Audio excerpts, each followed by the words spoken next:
Partindo aqui para o reino fungi, o reino fungi, né, tem a característica de apresentar seres unicelulares, que possuem uma única célula, e seres pluricelulares, né, que podem ser formados por várias células.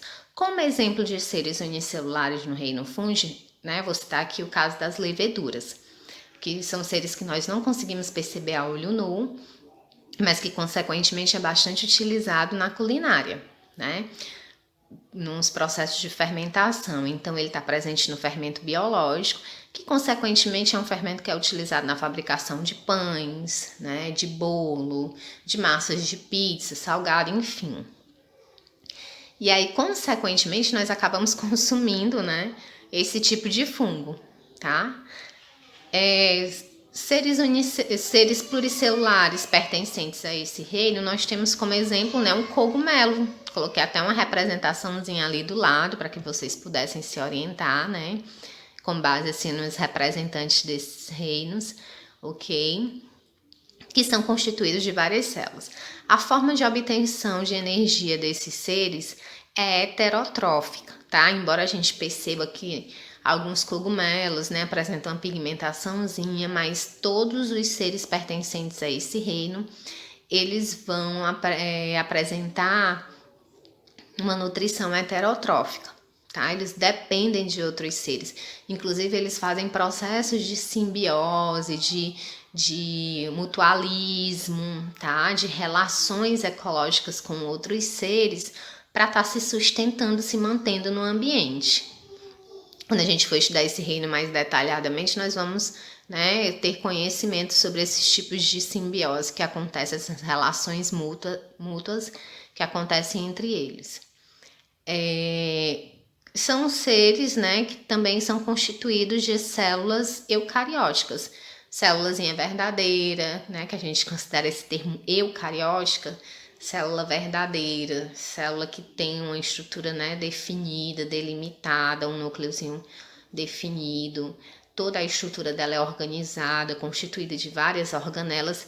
E aí vocês percebam que do reino protista até o reino animalia, nós vamos perceber que todos os seres, né, pertencentes nesses reinos, eles vão apresentar esse tipo de célula, ok? Como representante do reino fungi, eu coloquei aqui o cogumelo, ok?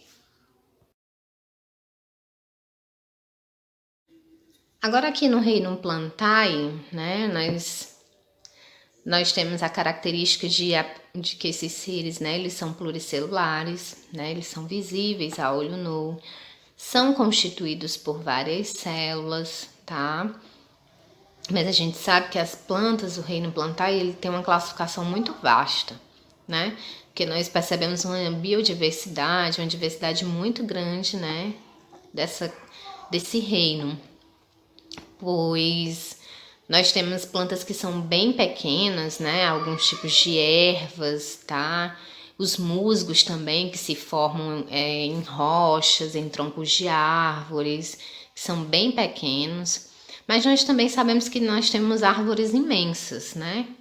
Plantas enormes que dão frutos, porque a gente sabe também que nem toda planta dá fruto, né? Mas enfim, vamos lá. São formados por células eucarióticas, né? Como eu já havia falado para vocês. Desde o reino protista até o plantae, nós vamos ver esse tipo de célula predominando aí, né? Presente em todos esses reinos. Só não no reino monera, ok? E são autotróficos, tá? Fazem um processozinho da fotossíntese. A forma de obtenção de energia é por meio da fotossíntese. A sua matéria orgânica é produzida por meio da absorção da energia solar pelos cloroplastos das células vegetais, tá? Dos seres pertencentes a esse reino. E como exemplo, eu coloquei aqui um cajueiro, tá certo? Mas diante da minha explicação, né, eu citei o caso dos musgos, as ervas, né? Então, no reino plantae, nós temos uma diversidade muito grande, tá? Seguindo adiante, nós temos aqui outro reino que tem uma diversidade muito grande também, que é o reino animalia, tá? Essa representaçãozinha aqui ao lado, tá? É de uma esponja do mar, que eu coloquei até como exemplo de representante desse reino.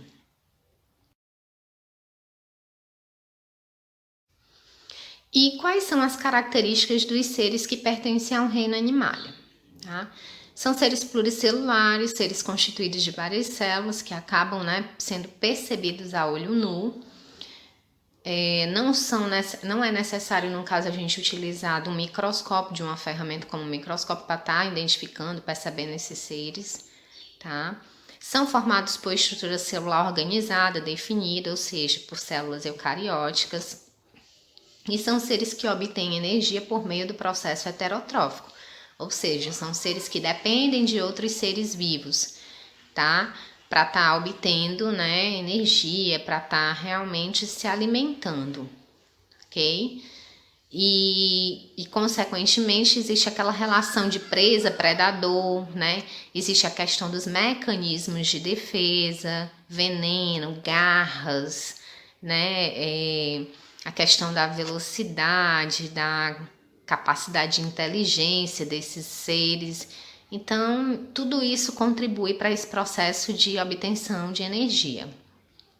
E como exemplos de seres, eu coloquei aqui, pertencentes a esse reino, eu coloquei aqui a esponja do mar, que é um ser bem simples, né?